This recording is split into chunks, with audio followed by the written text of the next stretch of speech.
Eu, um dos rabinos mais respeitados de Jerusalém, morri por 17 minutos, e voltei com um alerta urgente para o povo judeu. Eu encontrei aquele que foi rejeitado ao longo de sua vida, e esse encontro revelou 3 profecias devastadoras para 2025. Meu nome é Rabino David Cohen e até 3 meses atrás, eu ocupava o cargo de rabino-chefe no Templo Bet Israel, em Jerusalém.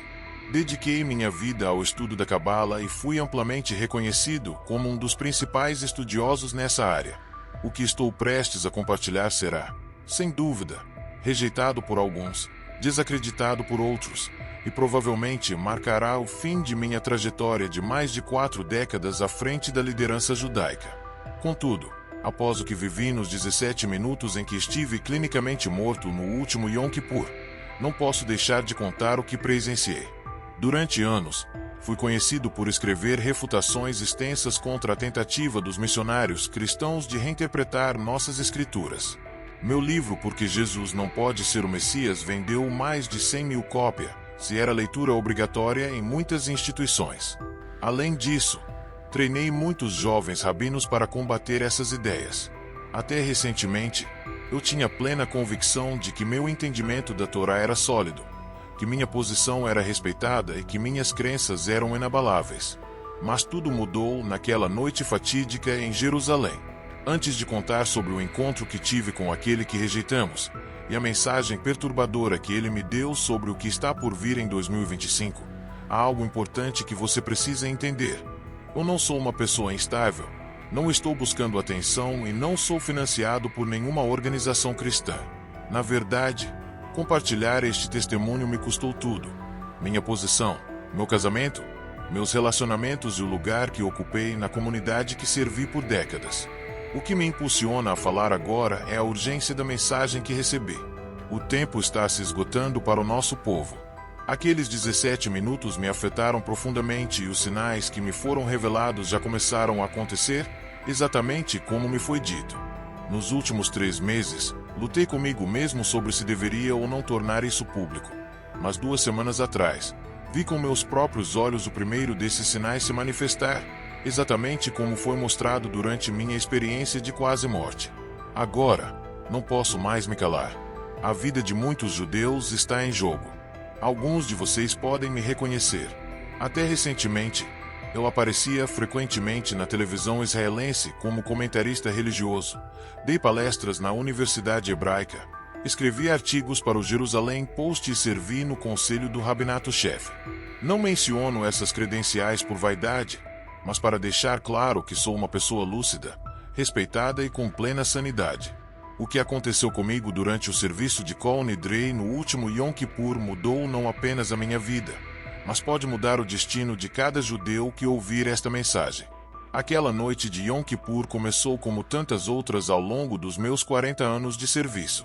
A sinagoga estava lotada, todos os lugares ocupados por rostos conhecidos, médicos, advogados, acadêmicos e famílias que acompanhei por décadas. O ar estava carregado de expectativa enquanto o sol se punha sobre Jerusalém, marcando o início do dia mais sagrado do nosso calendário. Lembro-me de estar diante da arca, envolto no meu talit, preparando-me para entoar a oração de Kol Nidrei. A melodia antiga, transmitida por gerações, estava prestes a sair dos meus lábios, quando algo incomum aconteceu. De repente, senti uma estranha sensação, como se o tempo estivesse desacelerando. Olhei para o meu sidur e percebi algo inexplicável.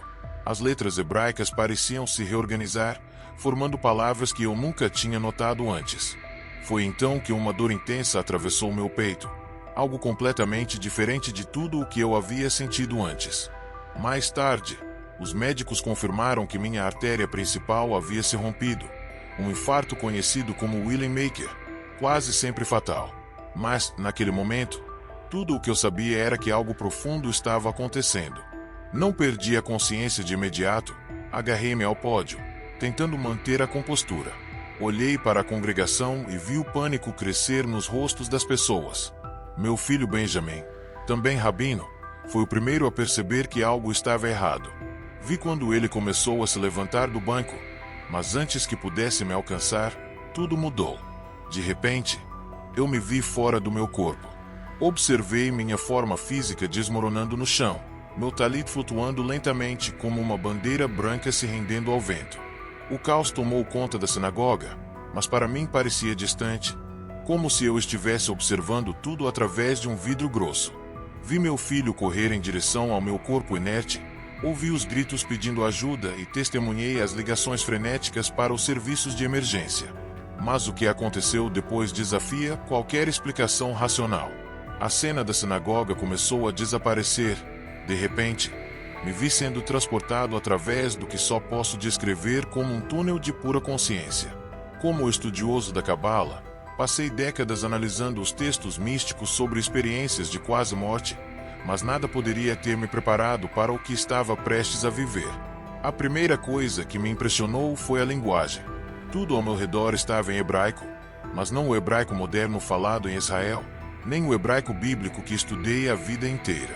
Era algo mais puro, mais primordial, como se eu estivesse experimentando a linguagem em sua forma original, antes da confusão de Babel. Conforme me movia por essa dimensão, tornei-me consciente de presenças ao meu redor, mas esses não eram os anjos que eu imaginava em meus estudos teológicos.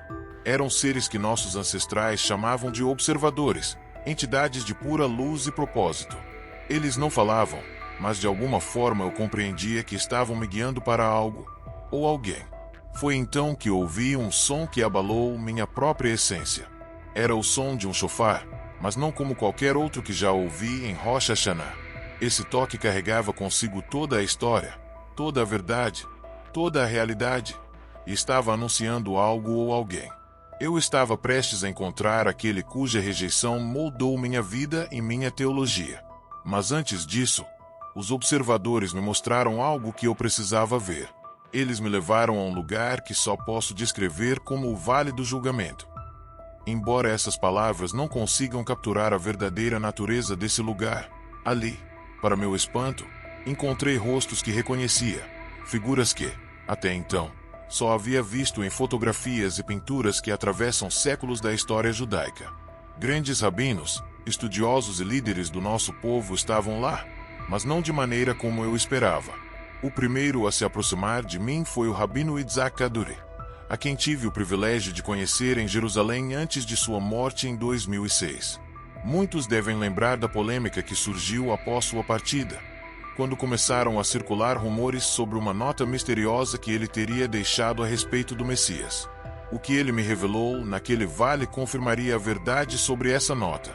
David, ele disse, chamando-me pelo meu nome hebraico, o que ensinamos estava incompleto.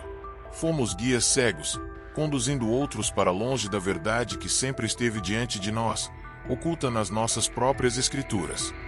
Suas palavras me atingiram como golpes, como se me golpeassem fisicamente. Ali estava um dos cabalistas mais reverenciados da era moderna, me dizendo que nosso entendimento estava errado. Atrás dele, vi outros rostos que reconhecia dos meus anos de estudo.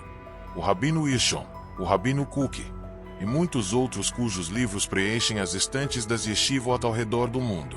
Porém, eles pareciam estar em diferentes estados de consciência. Alguns estavam em profunda agonia, outros em uma espécie de êxtase, como se finalmente estivessem compreendendo algo que antes lhes fora oculto.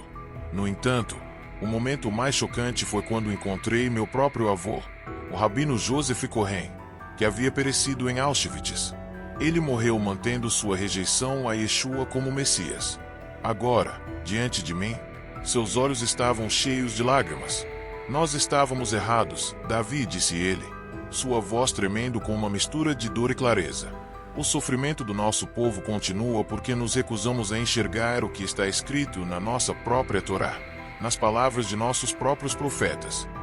Ele começou a recitar Isaías 53 em hebraico, mas as palavras soavam diferentes, como se estivessem mais nítidas, mais claras, como se um véu tivesse sido retirado, revelando finalmente seu verdadeiro significado. Cada palavra parecia iluminar o ar ao nosso redor, e pela primeira vez eu percebi o quanto havíamos distorcido essa passagem ao longo das gerações. O servo sofredor já não era mais uma alegoria para Israel. A verdade era inegável.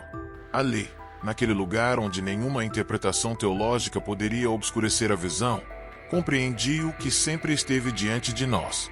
Mas o que aconteceu depois abalou-me ainda mais profundamente. O vale começou a se encher de uma luz indescritível, e todas as almas ao meu redor caíram de joelhos. Os observadores, aqueles seres de luz que me haviam guiado até ali, começaram a cantar naquele hebraico puro que mencionei antes. O som era ao mesmo tempo belo e aterrador, belo pela sua pureza, mas terrível pelo poder que carregava. Era um poder que expunha tudo o que estava oculto dentro do meu coração. Então, através dessa luz, uma figura começou a se aproximar. Eu sabia, em cada fibra do meu ser, quem era, mas mesmo assim, minha mente lutava contra o reconhecimento. Tudo no meu treinamento, no meu aprendizado, em toda a obra da minha vida, gritava em protesto. Mas ali, naquele lugar onde a verdade não podia ser ignorada ou distorcida, eu não pude mais negar o que estava diante de mim. A luz que emanava dele era diferente de qualquer outra. Não era como a luz do sol ou qualquer iluminação terrena, era a própria verdade tornada visível. À medida que ele se aproximava, vi o que o profeta Daniel tentou descrever: cabelos brancos como lampura, olhos como chamas de fogo. Mas o que mais me impressionou foram as cicatrizes, as marcas, as feridas que nós infligimos, aquelas que nossos ancestrais causaram, ainda estavam visíveis em sua forma glorificada. Eu caí de joelhos, da mesma forma que Saulo de Tarso deve ter feito na estrada para Damasco. O peso de 2000 anos de rejeição desabou sobre mim. Cada argumento que eu já fizera contra ele, cada livro que eu escrevera negando suas reivindicações, cada aluno que eu ensinara a resistir à verdade, tudo isso se levantou diante de mim como uma montanha de vergonha. Davi, filho de Osel, ele falou meu nome naquele hebraico puro. E naquele instante, eu compreendi porque nossos ancestrais foram instruídos a não pronunciar o nome sagrado dele. Sua voz carregava dentro de si toda a autoridade, todo o amor, toda a verdade. Você foi trazido aqui porque o tempo está se esgotando para o meu povo Israel. Através das lágrimas, consegui levantar meu olhar. Seus olhos continham tanto amor, amor por mim, amor pelo nosso povo, que doía fisicamente encarar. Como podemos ser tão cegos? Na minha mente, as palavras do profeta Zacarias ecoaram: olharão para mim, a quem traspassaram, e chorarão por ele, como se chora por um filho único. Mas ele não me trouxe ali apenas para se revelar. O que ele me mostrou a seguir foi o que me obrigou a arriscar tudo para compartilhar esta mensagem. 3 profecias específicas foram reveladas sobre o que está por vir para Israel a partir de 2025. Observe atentamente. Ele me disse: pois esses sinais surgirão em rápida sucessão.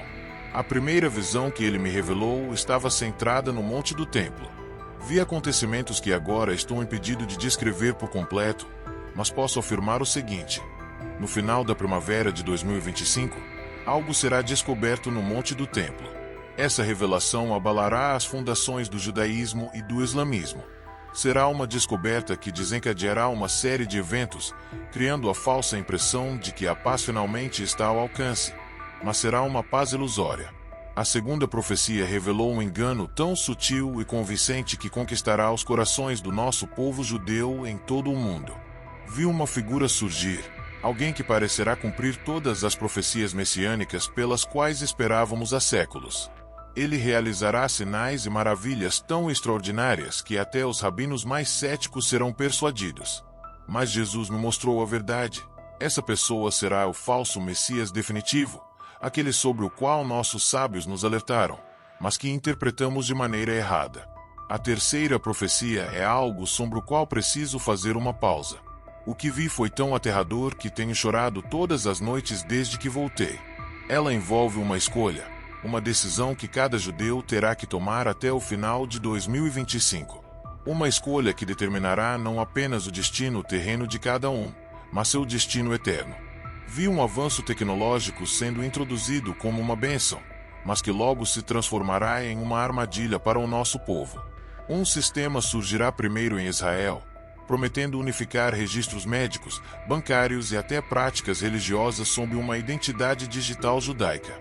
No início, parecerá algo benéfico, uma forma de facilitar tudo, desde a frequência às sinagogas até o acesso a serviços médicos.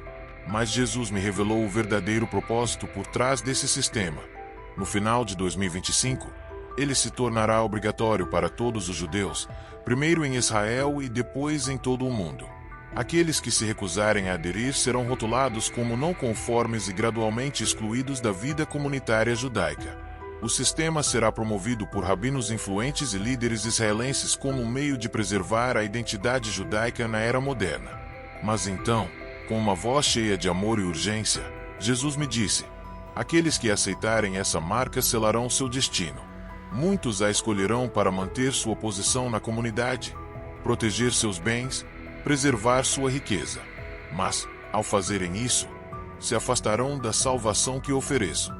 Então, ele me mostrou 3 eventos que ocorrerão antes que esse sistema seja implementado, 3 sinais que validarão esse aviso.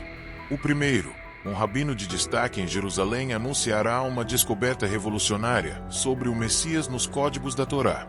Isso acontecerá poucos meses após a divulgação desta mensagem, mas essa revelação será distorcida para apontar para o falso Messias em vez do verdadeiro. O segundo, um acordo de paz será proposto, parecendo resolver definitivamente a disputa sobre o Monte do Templo. Será saudado como um milagre, e muitos dirão que os tempos messiânicos finalmente chegaram. Mas Jesus me mostrou que essa paz será um engano. Ela durará apenas alguns meses antes de dar lugar a um conflito sem precedentes. O terceiro sinal foi talvez o mais específico de todos. Uma série de eventos sobrenaturais ocorrerão no Muro das Lamentações, levando muitos judeus ortodoxos a acreditar que o tempo da redenção finalmente chegou.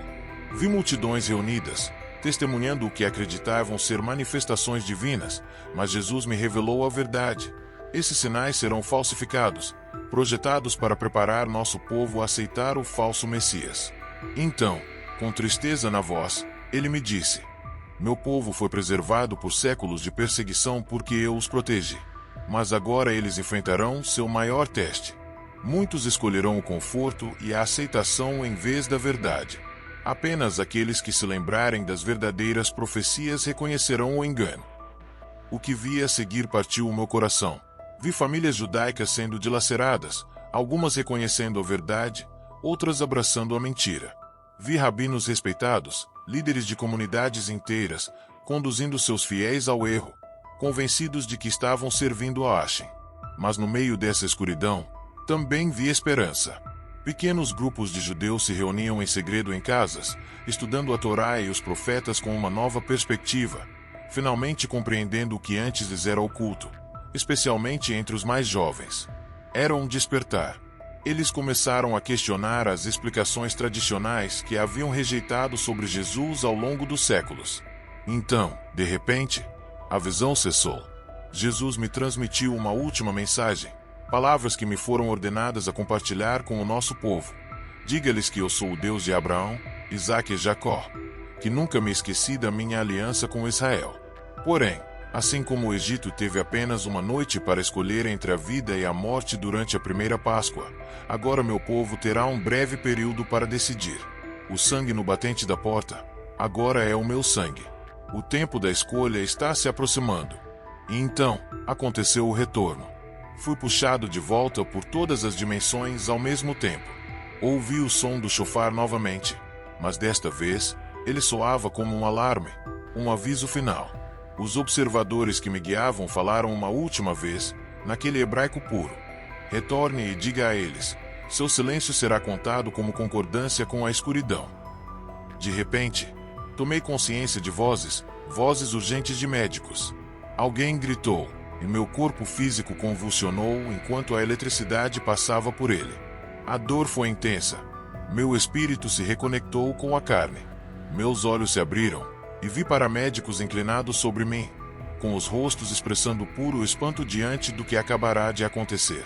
Ele voltou, gritou um deles, em hebraico. Eu havia estado morto por 17 minutos. Pela lógica médica, mesmo que tivesse sobrevivido, deveria ter sofrido danos cerebrais irreversíveis. Mas minha mente estava clara, mais clara do que nunca. O véu, sobre o qual Paulo escreveu, que cobre os olhos do nosso povo ao ler a Torá, foi retirado da minha visão. Os dias seguintes foram extremamente difíceis. Como se volta à vida normal depois de uma experiência como essa? Como encarar sua congregação, seus colegas, sua família, sabendo que tudo o que ensinou por décadas estava, no melhor dos casos, incompleto, no pior, enganoso? Minha esposa, com quem estive casado por 30 anos, me deixou quando tentei contar a ela sobre o que vivi. Meus filhos não falam mais comigo. A diretoria da sinagoga exigiu minha renúncia. Meus livros foram retirados das bibliotecas da Zivot. Antigos amigos atravessam a rua para me evitar. Mas nada disso importa agora. O que importa é que vocês, meus irmãos e irmãs judeus, que estão ouvindo esta mensagem, compreendam a urgência do que estou compartilhando. Os sinais que me foram mostrados já começaram a se manifestar. Na semana passada, o primeiro sinal que mencionei foi relatado no Jerusalém Post. Poucos reconheceram seu verdadeiro significado.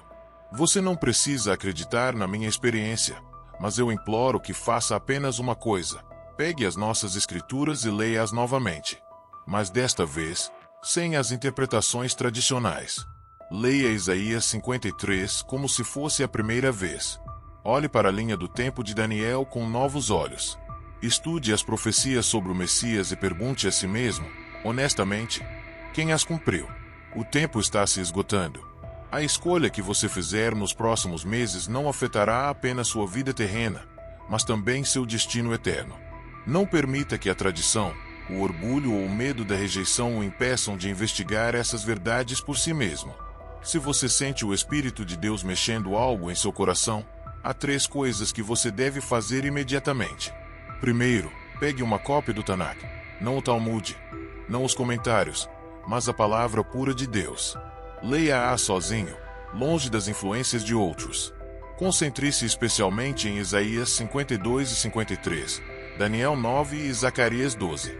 E, enquanto lê, faça esta oração simples: Deus de Abraão, me mostre a verdade sobre Jesus, mesmo que isso me custe tudo. Segundo, documente os sinais que mencionei.